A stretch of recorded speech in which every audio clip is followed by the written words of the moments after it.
de lo que es ya patología a nivel faríngeo. Hoy día vamos a ver lo que es una faringitis aguda y una faringitis crónica, ¿ok? La faringitis aguda, pues como su nombre lo dice, es la inflamación de la orofaringe, de la nasofaringe o la hipofaringe. Se asocia en su gran mayoría con una viriasis rínica o una viriasis laringea. Entonces, por eso que el paciente puede tener una síntomas de resfrío común, una disfonía, etc. Esta inflamación puede ser de origen viral, bacteriano.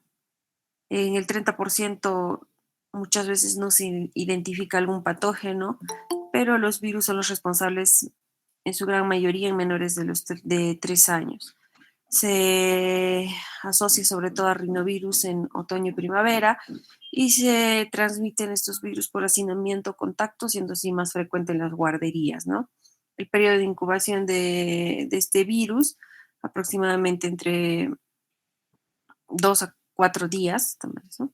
Se autolimitan y los síntomas desaparecen al 7.º día. Entonces es un proceso viral normal, ¿no? Que tras el contacto con una persona con este virus, yo voy a tener un periodo de incubación entre 4 o 5 días y luego yo desarrollo la enfermedad y esta se va a autolimitar aproximadamente en una semana, dependiendo obviamente del virus del que se trate, ¿no? Ay Dios, a estas horas entra.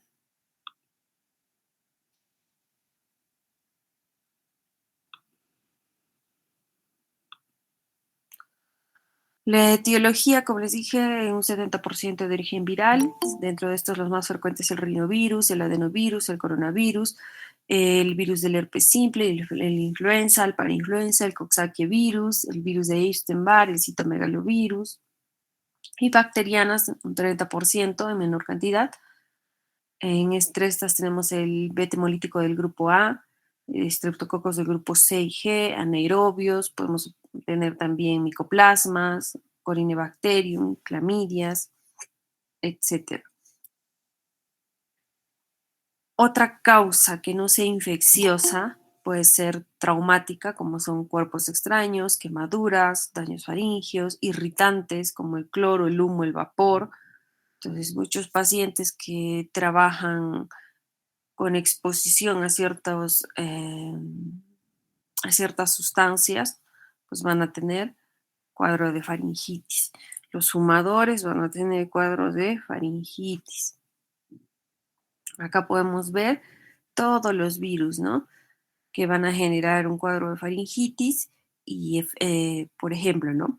El rinovirus va a generar un cuadro de resfrío común, el coronavirus igual, los adenovirus van a tener, además de tener esta enfermedad respiratoria aguda, van a tener una fiebre faringoconjuntival, es decir, que estos pacientes van a tener probablemente formación de lagañas, ¿no? A nivel conjuntival. Entonces yo no voy a pensar que si yo veo lagañas en los ojitos es un cuadro bacteriano. Hay virus que pueden acompañarse de una conjuntivitis. El herpes simple tipo 1, tipo 2, además de faringitis, el paciente va a tener gingivitis, estomatitis, los virus de la parainfluenza, pues el resfrío común o pacientes que van a cursar con disfonía por una laringitis.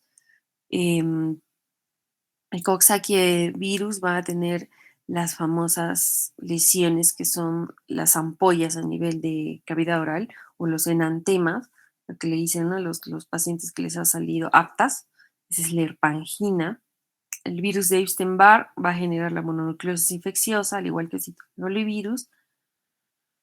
Y en el origen bacteriano, el estreptococo beta hemolítico del grupo A generalmente va a generar amigdalitis asociada a escarlatina, que son lesiones a nivel de la piel probablemente. El del grupo B, el beta hemolítico del grupo C, perdón, una faringitis y amigdalitis, Corynebacterium difteria de la difteria, que hoy en día ya no se ve difteria, ¿no? Por el tema de las inmunizaciones. Si la clamidia afecta puede generar, aparte de faringitis, mi paciente puede tener neumonía, bronquitis, etcétera. Los adenovirus, como hemos dicho, son la que con mayor frecuencia van a causar infección, tanto igual que los rinovirus, pero en menores de 5 años. La clínica, el paciente va a tener pues fiebre, cuadros de odinofagia por una amigdalitis, conjuntivitis, a esto me refería, son niños que van a tener esto, lagañas a nivel de ambos ojitos, entonces puede malinterpretar e iniciar un tratamiento antibiótico frente a este cuadro, cuando no es así.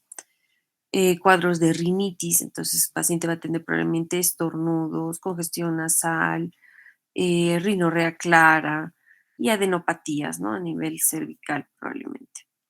En cambio, la mononucleosis infecciosa es un virus ah, cuyo origen es el virus de Epstein-Barr, afecta entre los 10 y 25 años, llamada también la enfermedad del beso, porque se transmite a través del beso. El cuadro clínico es pues odinofagia, fiebre, fatiga, malestar, dolor abdominal, náuseas. En el examen físico yo voy a ver a un paciente que tiene una faringitis exudativa. Voy a ver esta imagen, ¿no? Entonces, si yo no conozco este tema de mononucleosis infecciosa, voy a ver este paciente, va a llegar a mi consultorio y yo voy a darle tratamiento antibiótico, cuando en realidad, pues esto es generado por un virus, el virus de Epstein-Barr, y el antibiótico pues no cumple función acá. Entonces, voy a ver esta, ¿no? Esta imagen exudativa a nivel amigdalino, voy a palpar adenopatías cervicales muy dolorosas. Estos pacientes van a desarrollar una hepatosplenomegalia, teniendo así el signo de Kerbs, donde van a tener un dolor referido al hombro izquierdo por la esplenomegalia. El tratamiento simplemente hay que dar sintomáticos, hay que dar antiinflamatorios, ver esa vía aérea. Puedo pedir, ¿no? Ante la duda, una tinción periférica de sangre donde va a salir una linfocitosis más del 50% y unos linfocitos atípicos más del 10%. Puedo pedir un monotest donde voy a ver ese anticuerpo para el virus de Epstein-Barr. Entonces, inicio mi tratamiento simplemente sintomático. Yo no doy antibióticos. Tener en cuenta que hay muchos virus que simulan una infección bacteriana por esta secreción exudativa, pero también hay muchas bacterias que no generan secreción exudativa, que van a tener solo una congestión a nivel del paladar, pero no voy a ver exudado, no voy a ver pus.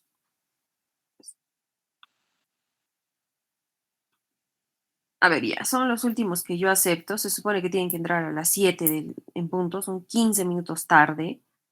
Entonces, es el colmo, estoy dando clases y están interrumpiendo.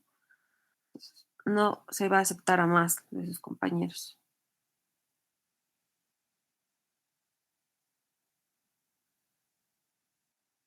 Y la faringitis por herpes simple, que es un tipo de virus, donde vemos, ¿no?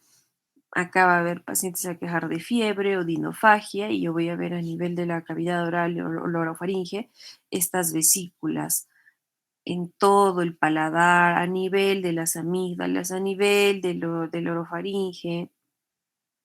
Va a desarrollar incluso una gingivoestomatitis. Entonces, ¿cuál es el tratamiento? Simplemente sintomáticos, antiinflamatorios, porque tiene su proceso. La herpangina, ¿no? La que dije que estaba generada por el Coxsackie virus tipo A o ECO, es muy frecuente en niños, sobre todo en verano.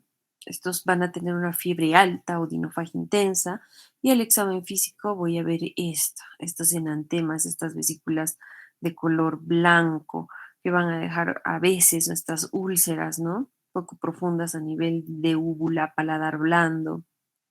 Igual el tratamiento simplemente es dar sintomáticos. Si yo veo esta imagen, no voy a iniciar nunca pues un antibiótico, ¿no? Entonces tengo que diferenciar, saber, eh, conocer a qué pacientes yo voy a iniciar antibiótico, en quienes sospecho infección bacteriana y en quienes simplemente es un proceso viral donde tengo que darle sintomáticos, antiinflamatorios tópicos probablemente. Acá yo le vaya a dar pues a este paciente una gingisona, que es un antiinflamatorio tópico, que yo voy a restringir su dieta por unos 5 días, es decir, no le voy a dar pues que ingiera este paciente cítricos porque van a lastimar más, no va a consumir cosas calientes porque va a lastimar más. Daré si es que un paracetamol condiciona la fiebre o malestar y le explicaré pues al familiar o al paciente que es un cuadro que va a autolimitarse, va a pasar, que es un cuadro solo viral y lo revaluaré probablemente en 5 días, ¿no? Indicándole también la dieta. La angina de Plaut-Vincent ya no se ve hoy en día, esta es una infección ya bacteriana causada por el Treponema pallidum, que antiguamente generaba esto, ¿no? Una infección que generaba una úlcera a nivel amigdalino, una halitosis muy marcada, el paciente estaba en mal estado general, séptico por esta infección, y pues el tratamiento adecuado era la penicilina o ceftriaxona. Responde muy bien esto. Hoy en día tal vez se podrían ver estos cuadros en pacientes inmunocomprometidos, ¿no? Inmunodeprimidos, pero raro hoy día. La difteria también, que hoy en día no es ya frecuente, pero hay que conocerla porque cuando hemos entrado en pandemia, no sé si se acuerdan, cuando hemos estado en cuarentena, no se daba lo que es las inmunizaciones, se pararon las inmunizaciones. Entonces, muchas veces los niños, se vio un caso, ¿no? En Lima, que uno de estos pequeños, al no recibir esta vacuna de la DPT, desarrolló difteria por falta de inmunización. Entonces, acá en esta infección, pues el paciente va a ser igual, ¿no? Malestar, fiebre alta, y a nivel orofaringio voy a ver una pseudomembrana blanca a nivel de toda la faringe posterior, que incluso puede obstruir, puede generar obstrucción de vía aérea superior. Eso es un cuadro severo. Para evitar esto, pues hoy en día no lo tenemos justamente por las inmunizaciones, ¿no? De todos los pequeños. La candidiasis, pues, es una infección ya producida por un hongo, muy frecuente, sobre todo en inmunodeprimidos o aquellos que han usado de manera prolongada el corticoide o antibióticos, eso, ¿no? No es dar por dar antibióticos. Yo no voy a dar, mi paciente tiene un poco de dolor, un poco de odinofagia y empiezo a dar antibióticos. No, porque puedo yo generar que la flora normal que hay en la boca, porque todos tenemos una flora normal a nivel de cavidad oral, disminuya por los antibióticos. Entonces, ¿quién va a progresar? El hongo. Entonces, mis pacientes van a venir con estas lesiones, ¿no? Estas placas blanquecinas por todo lo que es orofaringe, si se extiende más hacia abajo, hipofaringe. Paciente no hace fiebre como en un cuadro bacteriano, no voy a palpar adenopatías, pero sí voy a ver estas placas o estas membranas blanquecinas, ¿no? El tratamiento, pues hay que dar un antimicótico, que puede ser nistatina vía tópica, agregada a un fluconazol.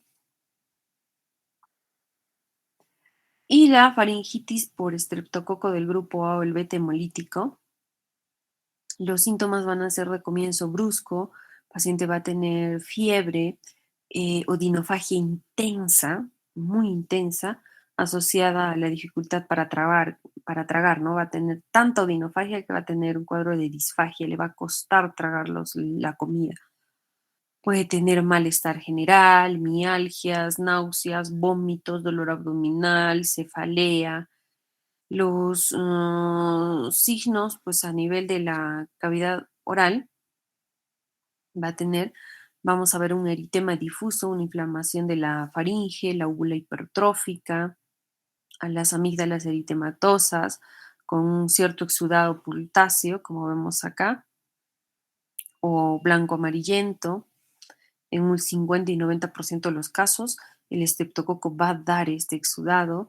Puedo ver incluso petequias o lesiones tipo donuts en el paladar blando, en la úvula o en la faringe posterior. Voy a palpar una adenopatía cervical dolorosa. Puede tener un aliento fétido o halitosis. etcétera, ¿no? Entonces, si bien en un 50-90% de mis pacientes con estreptococo van a presentar exudado, hay cierto porcentaje que me va a dar esta imagen, como vemos acá, ¿no? Esta petequias, estas lesiones rojas a nivel del paladar, que si yo veo esto, yo voy a decir, pues este paciente no tiene infección bacteriana, si es que solo me guío, exudado sinónimo de infección bacteriana, no, hemos visto que no. Muchas veces el exudado también se presenta en virus, como la mononucleosis. En la mononucleosis hemos visto unas imágenes más blancas, ¿no? Que ocupan toda la amígdala. Cualquiera podría pensar que es un cuadro bacteriano, pero no, es una mononucleosis probablemente. El diagnóstico para el estreptococo, pues puedo pedir un cultivo ante la duda o hacer mi antiestreptolicina o dosar mi antiestreptolicina en sangre. Si esta está alta, pues estoy segura que hay un estreptococo ahí a nivel orofaringio. El tratamiento responde muy bien a lo que son las penicilinas y si son alérgicos a la penicilina, pues le doy una eritromicina. Con los grupos que he rotado hasta ahora, siempre les he dicho, ¿no? Lean criterios de Centor, hay que conocer los criterios de Centor, porque estos criterios me van a permitir a mí discriminar si es que mi paciente es más propenso a una infección por estreptococo versus un cuadro viral. Entonces me va a permitir a mí iniciar antibiótico o no. Tener en cuenta que el estreptococo es una bacteria que va a afectar más entre los 3 y 15 años de edad. Entre ese rango de edad se va a presentar más. Entonces, ¿por qué a mí me interesa diagnosticar si es un estreptococo, si ya tengo que dar antibióticos? Justamente para evitar estas complicaciones.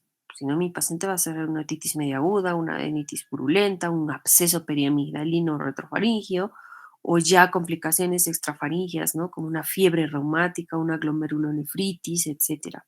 Entonces, para yo evitar estas complicaciones, tengo que saber si esta infección, esta amigdalitis o faringitis o faringoamigdalitis ¿es más un cuadro viral o es ya un cuadro bacteriano en el que hay alta sospecha de estreptococo beta hemolítico? Entonces yo tengo que iniciar un antibiótico para evitar estas complicaciones. Entre esos criterios, pues tenemos estos, ¿no? La edad. Si mi paciente está entre el rango de 3 a 15 años, yo le voy a dar un punto. Si mi paciente está de 15 a 45 años, cero. Y si es más de 45 años, menos uno, es decir, que tengo menos probabilidad de que sea el estreptococo beta hemolítico. Aparte, si mi paciente hace fiebre alta más de 38, le doy un punto. Si mi paciente tiene ausencia de tos, otro punto. Si mi paciente tiene adenopatías cervicales, le doy otro punto.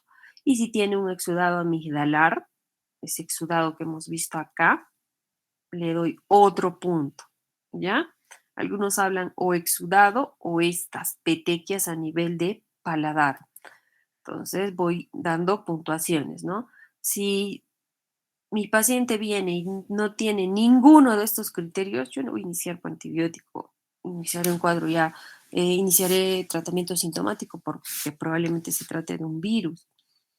Si mi paciente tiene entre 2 y 3 puntos, y entre esas está la edad probablemente, entonces yo voy a estar en la disyuntiva, ¿no? Doy, no doy antibióticos, entonces probablemente lo que se puede hacer o inicio antibiótico si mi paciente está en este rango de edad, si uno de esos criterios es la edad, yo ya voy a iniciar porque sé que es más frecuente el beta hemolítico.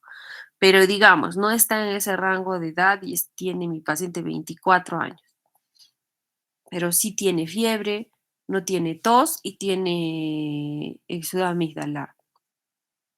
Entonces, lo que puedo hacer es hacer un estudio microbiológico, pido cultivo, ¿no? Hago un cultivo mientras doy sintomáticos y espero el resultado del cultivo. cultivo sale a los 3 días. Si en el cultivo me sale negativo para bacteria, no doy antibiótico, progreso con mi tratamiento sintomático. Pero si en el cultivo me sale así, pues está ahí el estreptococo, inicio antibiótico. Pero si ya cumple cuatro más o cinco criterios, inicio. Inicio ya una penicilina. ¿Qué penicilina? La amoxicilina, probablemente con clavulánico. Eso en cuadro de faringitis aguda, ¿ya? Entonces, conocer todas las causas de una faringitis aguda. No siempre son infecciosas. Ojo, por eso acá les pongo un cuadro que hay otra etiología no infecciosa, que puede ser por trauma, ¿no? Por quemaduras, por irritantes, los que fuman, ¿no? Que toda la noche han fumado, paciente a tener toda la faringe inflamada. Pues peor, pues si es fumador crónico, una faringitis crónica desarrollará probablemente. Entonces, discriminar eso. Y si es un cuadro infeccioso, la causa más frecuente es viral. Y conocer bien esos criterios de Centor ante la sospecha del beta hemolítico para que yo inicie tratamiento. Y el adenovirus que me producía faringoconjuntivitis. Mi niño va a tener lagañas, va a tener su cuadro viral de faringitis, probablemente tos, rinitis, carraspera, y aparte la mamá va a decir que su niño se levanta con todos los ojos cerrados por la lagaña. Yo no me inicié antibiótico, obviamente, ¿no? Sé que probablemente se trate de un adenovirus que tiene ese cuadro y es viral, diferente a la faringitis crónica. La faringitis crónica es la inflamación repetida de la mucosa faríngea sin componente infeccioso. En muy pocos pacientes yo voy a identificar una bacteria. Es por periodos prolongados, repetidos, que van a generar modificaciones ya a nivel de la mucosa, de la submucosa, del tejido linfoide. Entonces ya hay un cambio a nivel de epitelio por la agresión constante, ¿no? Por la inflamación constante. Las causas de faringitis crónica no son en su mayoría, como dice acá, infecciosas. Entonces yo no voy a dar pues antibiótico a un paciente con faringitis crónica. La faringitis crónica en su gran mayoría es generada por alergias. Si el paciente tiene rinitis alérgica, va a tener una faringitis crónica alérgica. Puede ser generada por irritantes, fumadores, ¿no? Los que consumen alcohol, los que están sometidos a vapores tóxicos de manera constante, van a hacer un cuadro de faringitis crónica. Pacientes que son respiradores bucales por obstrucción nasal van a generar inflamación crónica de la garganta. Van a tener la boca más seca, etcétera. Pacientes con reflujo gastroesofágico van a tener cuadros de faringitis crónica. Pacientes que se dedican al canto, docentes por el abuso y mal uso de la voz, van a tener faringitis crónica. Entonces, los síntomas son estos, ¿no? El paciente va a tener esa sensación de sequedad a nivel de la boca, sensación de cuerpo extraño. Van a decir, yo siento que tengo algo ahí atrás que me molesta, que tienen que hacer ese carraspeo, ¿no? Tratar de aclarar esa secreción faríngea densa. Constantemente están haciendo esto. Pueden tener o no dinofagia o disfagia. Paciente con estos síntomas de más de 3 meses de duración, pues, no voy a pensar pues en un cuadro bacteriano, ¿no? Tendré que buscar la causa de por qué mi paciente está inflamando toda la faringe. ¿Será que es roncador? ¿Será que es respirador bucal? ¿Será que tiene una gastritis de fondo? ¿Será que es un fumador? O sea, que trabaja en limpieza expuesto a sustancias ahí, a vapores. Tendré que identificar lo externo será alérgico, no lo sé, pero no voy a dar pues a un paciente que venga, doctora, vengo porque siempre me enfermo de las amígdalas, ellos suelen decir, ¿no? Tú preguntas por síntomas, tienen estos síntomas de más de 3 meses de duración, pues yo no voy a decir, ah, señor, tome su amoxicilina clavulánico. No, porque sé que hay algo que está generando esta inflamación. Tendré que preguntar todo esto, ¿no? ¿Usted es alérgico? ¿Usted fuma? ¿Usted toma? ¿Usted respira bien por la nariz? ¿Usted tiene síntomas de gastritis o no? Etcétera. ¿A qué se dedica? ¿Qué pasa si mi paciente viene con 3 meses y me dice no tengo el globo faríngeo, como hemos mencionado, carraspera constante, me duele la garganta, amanezco con la boca seca? Y tú le preguntas, ¿usted respira bien por la nariz? Ah, no, yo respiro solo por la boca. Listo, ya tengo la causa de mi faringitis crónica, porque es respirador bucal. Yo no voy a seguir dando antibiótico, ¿no? La clasificación, pues se clasifica una faringitis simple, hipertrófica y atrófica. Simple, cuando voy a ver la mucosa de la pared posterior y los pilares faringeos de una coloración roja violácea, con abundante vascularización superficial, así. Y una secreción mucosa viscosa, ¿no? Que está adherida a la pared posterior. Eso voy a ver en una faringitis crónica simple, es decir, que recién esté iniciando. Probablemente este cuadro tenga 3, 4, 5, 6 meses, ¿no? Versus la hipertrófica. La hipertrófica puede ser granulosa o cordonal.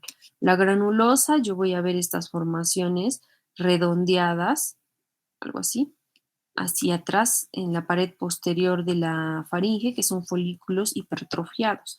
Hemos visto en anatomía que en la pared posterior, obviamente, de la faringe, tiene folículos linfoides.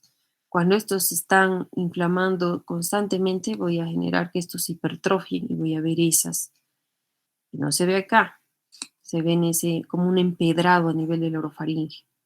O puedo ver en la parte lateral, como se ve acá, gran hipertrofia de toda esa mucosa, como si fueran unos cordones. Por eso se llama cordonal o lateral, porque está más a lateral.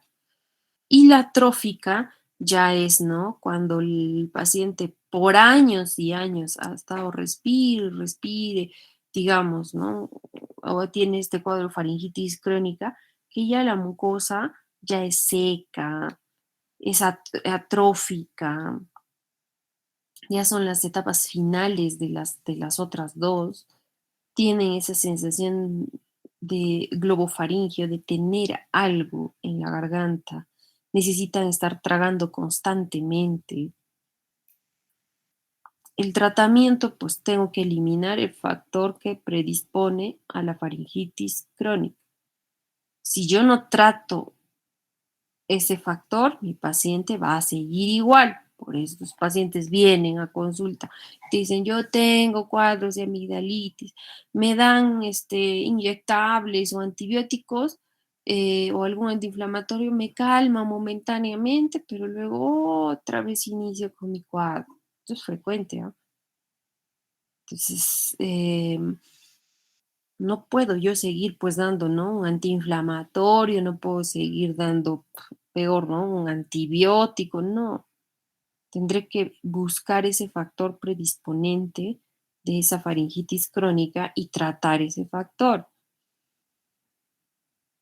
Entonces, probablemente mejorando la permeabilidad y la ventilación nasal, probablemente si es alérgico, hacerle lavados con suero fisiológico, que se hidrate constantemente. Puedo dar algún AINE, un corticoide mientras yo trate ese factor predisponente, un antiinflamatorio. Puedo dar un fluidificante porque hemos visto que tienen esta secreción mucosa más densa. En casos de una faringitis hipertrófica probablemente tenga que yo generar una cauterización de esos cordones o de ese empedrado ahí atrás.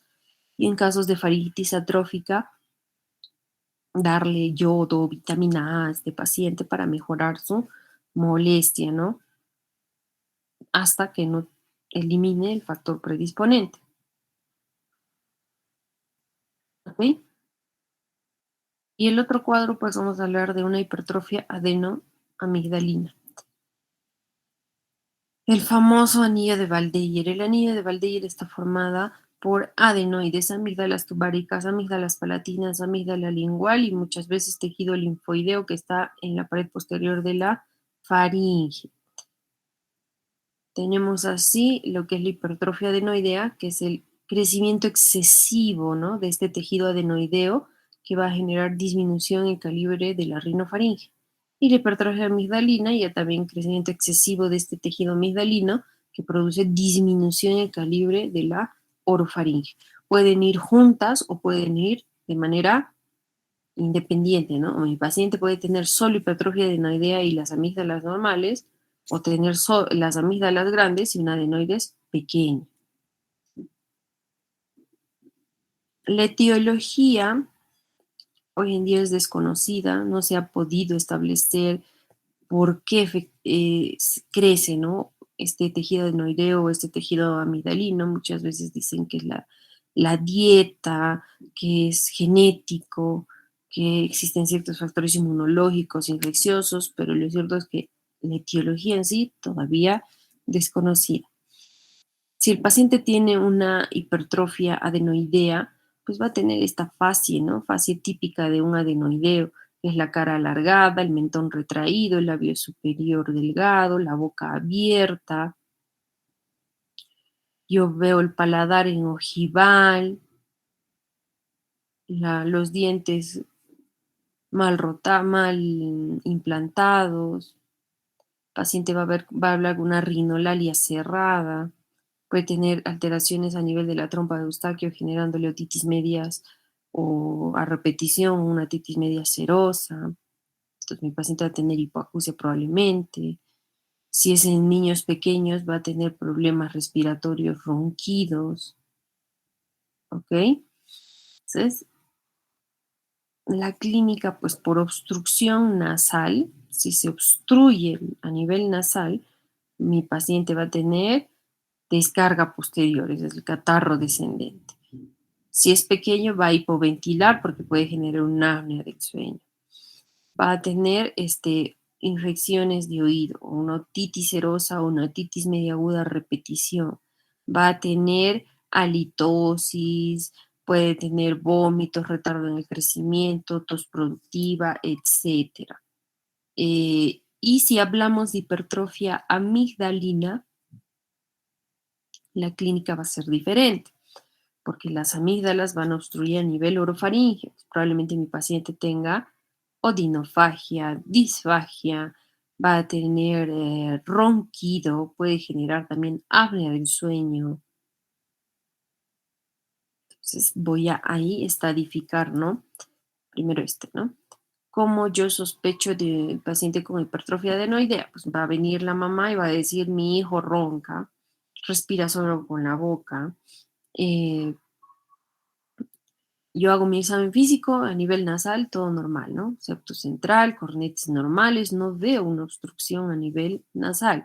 Entonces tengo que sospechar que la obstrucción es más atrás, probablemente la nasofaringe. ¿Qué hay en la nasofaringe? La adenoides. ¿Será que esta adenoides está crecida? Entonces pido mi radiografía de Cabum para este pequeño y en la radiografía de Cabum yo voy a poder evidenciar esta es la adenoides. En esta radiografía yo veo casi un grado 3, una obstrucción completa. Entonces, si bien la fosa nasal está permeable, a nivel nasofaringeo, está la adenoides tan crecida que no permite el paso de aire. El paciente, ¿qué va a hacer? Respirar por la boca. Va a roncar. Entonces, ahí le doy esta clasificación, ¿no? Grado 0, 1, 2, 3. 0, no hay tejido adenoideo. 1, que ocupa hasta el 33% de la luz. 2 desde el 34 hasta el 66% de la luz, y tercer grado una obstrucción del 66 o hasta una obstrucción completa. Quirúrgicos entre el grado 3 y el grado 2 dependiendo del paciente. Y en la hipertrofia amigdalina también yo le doy un grado, ¿no? Del 0 al 4. 0, no hay tejido amigdalino, no ves. no es visible el tejido amigdalino. Grado 1, que ocupa menos del 25% de la luz del orofaringe, o simplemente ya hay veo tejido amigdalino, pero no sobrepasa el pilar posterior. Grado 2 ya ocupa entre el 25 y el 50% de la luz, o ya sobrepasa el pilar posterior. El grado 3 ocupa del 50 al 75% de la luz del orofaringe. Y el grado 4, que incluso se unen, ¿no? A nivel de línea media estas dos amígdalas. Y el grado 5, que se superponen una sobre otra. Son tan grandes las amígdalas que están superpuestas una con la otra. Entonces yo puedo dar, ¿no? mi estadificación al ver a mi paciente. Quirúrgicos, si generan obstrucción, el grado 3 y el grado 4. Ahora, aparte, para ver ese tejido adenoideo, ¿yo puedo pedir una endoscopía nasal? Sí. En esa endoscopía nasal, si es un niño grandecito que me permite hacer el examen, yo puedo hacer una endoscopía y voy a ver ese tejido adenoideo, esas vegetaciones adenoideas a nivel de nasofaringe. Es más, yo puedo ver si ese tejido adenoideo me está obstruyendo o no la trompa de Eustaquio. El tratamiento, hemos dicho, ¿no? Si hay una hipertrofia amigdalina de segundo o tercer grado, dependiendo de la clínica que me dé el paciente, pues es quirúrgico. Se entra y se hace por curetaje la extracción de esta, ¿no? Mete una cureta por la boca y se raspa todo ese tejido adenoideo. Obviamente, si tiene indicaciones para adenoidectomía. ¿Cuáles son las indicaciones para adenoidectomía? Aquí podemos ver, nosotros entramos una cureta a nivel de cavidad oral y empezamos a raspar, hacer un curetaje de ese tejido adenoideo. Hay indicaciones como son hipertrofia adenoidea que produzca apnea obstructiva del sueño, sospecha de enfermedad maligna de esta adenoides y relativas cuando el paciente tiene una insuficiencia respiratoria que no responde a tratamiento o cuando coexiste SAOS, cuando mi paciente tiene unas otitis medias agudas recidivantes, ¿no? Constantemente hace omas a repetición, otitis media serosa, rhinosinusitis, todo debido a este tejido adenoideo grande. En quienes yo voy a evitar quitar este tejido adenoideo, pacientes que tienen malformaciones del paladar o la úvula, y en menores de 2 años, salvo excepciones. Y la amigdalectomía pues, también tiene indicaciones absolutas y relativas, ¿no? Las absolutas es que el paciente que sí tiene síntomas obstructivos y le está generando apnea del sueño, esas amígdalas tienen que salir. Si mi paciente tiene un absceso periamigdalino recurrente, ¿no? Ya se infectó 1, 2 veces de absceso, indicación para amigdalectomía. Sospecha de malignidad, ¿no? Si hay una amígdala que está creciendo con el tiempo más que la otra, estoy sospechando que hay probablemente un linfoma por ahí, también se extrae. Pacientes que tienen amigdalitis a repetición que le causen, ¿no? En los niños, sobre todo, convulsiones febriles. Algunos mencionan sangrado o hemorragia amigdalar. E indicaciones relativas, estas amigdalitis recurrentes, ¿no? Si tienen 7 episodios de amigdalitis en un año, 5 episodios de amigdalitis en 2 años seguidos, 3 episodios de amigdalitis durante 3 años, si pacientes tienen halitosis por una amigdalitis crónica que le hacen formar estos tonsolitos que generan mal aliento, se quita. Si tienen tumores amigdalinos como quistes, se quitan probablemente valorando, ¿no? No, si le genera anormalidades dentales orofaciales, si yo le doso la antiestreptolicina y yo veo que está alta y mi paciente ya tiene o ha desarrollado una glomerulonefritis postestreptocócica, esa amígdala también probablemente tenga que salir, ¿ya? Ahora, ¿por qué yo no opero antes de los 3 años? Porque el niño tiene una volemia baja. Entonces, estas cirugías, ya sea de amígdala o adenoides, producen sangrado. va a sangrar. Entonces, no es lo mismo, pues, en un adulto que yo pueda esperar a que me sangre medio litro, porque no lo va a descompensar hemodinámicamente, pero en un niño, un sangrado mínimo, 5 o 10 cc, por el peso que tiene, pues es muy significativo. Bueno, muchas veces nosotros esperamos, ¿no? 5 o 6 años para hacer una cirugía de estos. Salvo, pues, ¿no? No me responda a tratamiento médico, produzca una apnea muy severa del niño, probablemente sí tenga que entrar a retirar parcialmente, no totalmente tal vez, sino parcialmente. Y eso es todo, chicos. Entonces, terminamos la clase de la próxima clase, creo que exponen ustedes, ¿no, delegado? Sí, doctorita, la próxima clase tocaría el grupo expositivo de tumores, de faringe y malignos y benignos. También va a ser virtual, por favor, ya todo este mes mi horario se ha complicado con el seguro y al próximo mes sí ya pedí que no me pongan los jueves, así que el próximo mes sí vamos a hacer presencial todo en Coyana, aunque muchos compañeros me han dicho en La Arapa, no sé. Sí, Pueden hacerlo en La Arapa mejor para mí también, ¿no? claro, el motivo de las clases en Coyen es que previamente a las clases hay un grupo que tiene medicina legal o rehabilitación Ok, justo en Coyana y por ello no podemos realizar en Garapa. listo. Entonces ya el próximo mes ya todas las clases van a ser todos los jueves a las 3 pues, ¿no? En Coyana, ¿ya? Entonces la Entendido, próxima doctorita. clase la exponen ustedes. Listo, chicos. Entonces, eso es todo. Solo, mira, 24 de ustedes, de 47. Casi la mitad no ha venido o no ha entrado. Sí, doctorita. Por motivo de rotación, lo más probable. Creo que algunos tienen Nada. rotación. Yo trabajo a las 8. Ustedes rotan a las 8. Tienen celular, ¿no?